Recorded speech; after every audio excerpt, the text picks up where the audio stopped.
Lakshmi Srinivasa jewelleries proprietors Duggi Srinivasa Rao, Duggi Abhinay, IT hub ఎదురుగా Yellandu cross road, Khammam. Suman TV ప్రేక్షకులందరికీ ముందుగా ధన్యవాదాలు.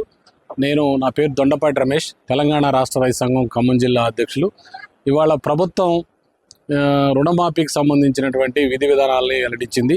చాలా సంతోషం. ముఖ్యంగా తుమ్మల నాగేశ్వరరావు గారు కూడా కొన్ని డౌట్స్ మీద మంత్రివర్యులు వారు వివరణతో కూడినటువంటి రిపోర్ట్ కూడా ఇచ్చారు. ఇంకా ఇవ్వాల్సినటువంటిది ఉంది. ఎందుకంటే రైతుల్లో ఇప్పటికే రేషన్ కార్డు అనేటువంటి ఒక ప్రాతిపదిక అనేక అనుమానాలు దారితీస్తాం. సరే, మాకు అర్థమైన వరకు మేము రైతు సంఘాల తరఫున మేము చెప్పగలుగుతా ఉన్నాం.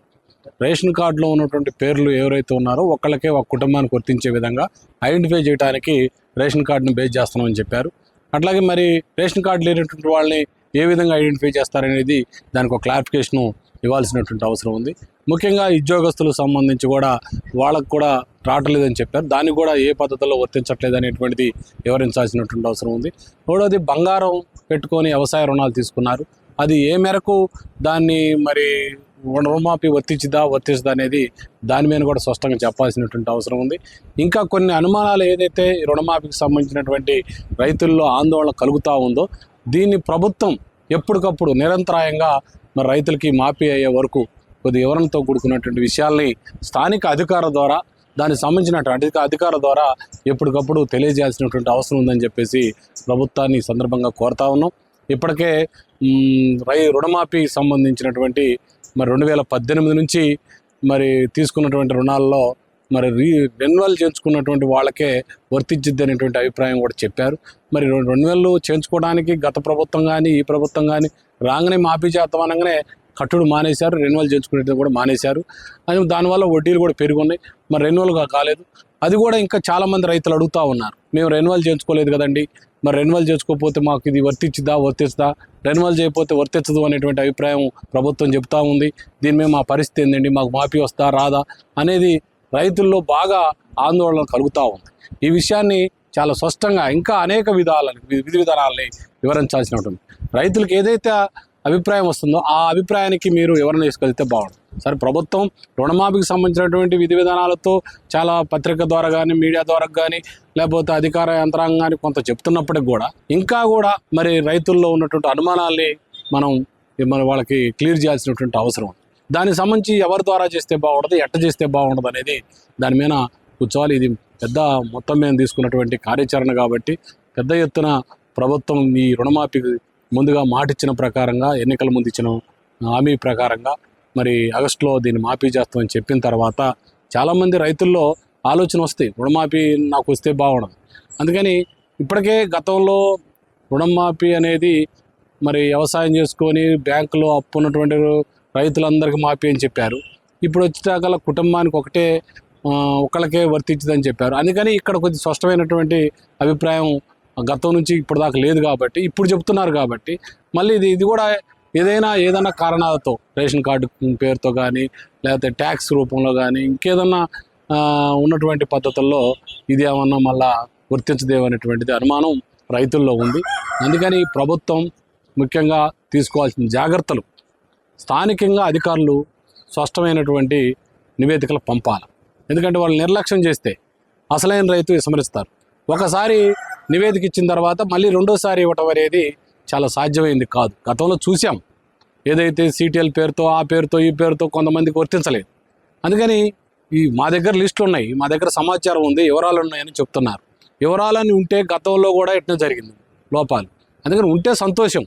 కానీ ఏ ఒక్క రైతు కూడా విస్మరించకుండా ఈ రుణమాఫీకి వర్తించకుండా ఉండకుండా ఉండాలి అంటే, రైతుకి ఏ ఒక్క రైతు కూడా ఈ రుణమాఫీకి దూరం కాకుండా ఉండాలి అంటే, రైతులందరూ రుణమాఫీ జరగాలంటే, ప్రభుత్వ విధి విధానాలు అమలు జరగాలంటే స్థానిక అధికారులు స్పష్టమైనటువంటి నివేదికలు అందించేదానికోసం స్థానిక ప్రభుత్వ అధికారులు, పెద్ద అధికారులు, లేకపోతే మన జిల్లా అధికారులు కావచ్చు, లేకపోతే మంత్రి తుమ్మల నాగేశ్వరరావు గారు కావచ్చు, లేకపోతే దీనికి ఉన్నటువంటి ఉపసంఘమే కావచ్చు, వీళ్ళు ఎప్పటికప్పుడు ఆ నివేదికలు తీసుకోవాలి.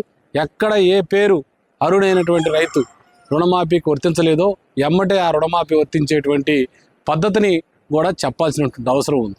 అట్టుంటే రైతుకు ఒక ధైర్యం వస్తాయి, ఒక నమ్మకం వస్తాయి, మనం ఇచ్చిన దానికి ఒక ప్రభుత్వం చేసిందనేటువంటి విశ్వాసం కూడా వస్తాయి. అందుకని దానికి సంబంధించి ఆ రకమైనటువంటి ప్రయత్నం చేయాలి. ఇంకోటి, దీంట్లో గతంలో రుణాలు తీసుకొని చనిపోయారు. మరి ఆ చనిపోయినటువంటి రైతులు ఎవరైతే ఉన్నారో వాళ్ళ బాకీలు అట్నే ఉన్నాయి, లేకపోతే వాళ్ళ వారసులు కట్టుండొచ్చు. ఆ రోజు వాళ్ళు చనిపోయారని కట్టించుకున్నారు. వాళ్ళకి ఇప్పుడు తిరిగి మరి మాఫీ వర్తిద్దా అది కూడా మనం చెప్పాలి. కొన్ని దీంట్లో చాలా మరి టెక్నికల్గా చాలా ఇబ్బందులు ఉన్నాయి. ఏదైతే స్థానిక బ్యాంకర్సు మాటలు చెప్పి, లేకపోతే వాళ్ళ అక్కడ ఉన్నటువంటి ఇబ్బందులు, అక్కడ ఉన్నటువంటి పరిస్థితులు బట్టి రైతుల దగ్గర కొంత రెన్యువల్ చేయించుకునే దాంట్లో కానీ, లోన్లు కట్టించుకునే దాంట్లో కానీ మరి ఇవన్నీ కూడా చాలా జరిగాయి. వీటిల్లో ఏది వస్తుందో ఏది రాదనేటువంటి ఒక భయాందోళన ఉంది. అందుకని బ్యాంక్ అధికారుల దగ్గర మాత్రం ఎక్కడ లోపాలు జరగకుండా బ్యాంక్ అధికారులు ఇచ్చేటువంటి నివేదికల్ని మీరు పరిశీలన చేయాల్సినటువంటి అవసరం ఉంది. ఏదైతే మీరు ఒక్క కుటుంబానికి ఒక్క రుణమే మాఫీ అని మీరు ఏదైతే ఆ పద్ధతులు పెట్టుకున్నారో, అట్లాగే ఏ ఒక్క రైతు కూడా అప్పు తీసుకున్న రైతు మరి మాఫీకి దూరంగా ఉండకుండా చూడాల్సినటువంటి బాధ్యత కూడా ఉంది.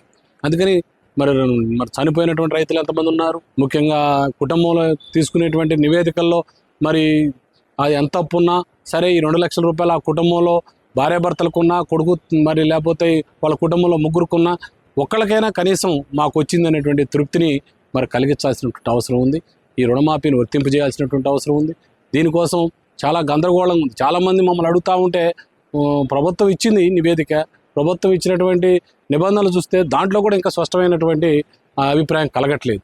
అందుకని ఈ నేలకొల్పున్నటువంటి ఆందోళన రైతుల్లో ఒక ధైర్యాన్ని కల్పించి, నమ్మకాన్ని కల్పించేటువంటి ఒక కార్యాచరణ రూపొందించుకోవాలి.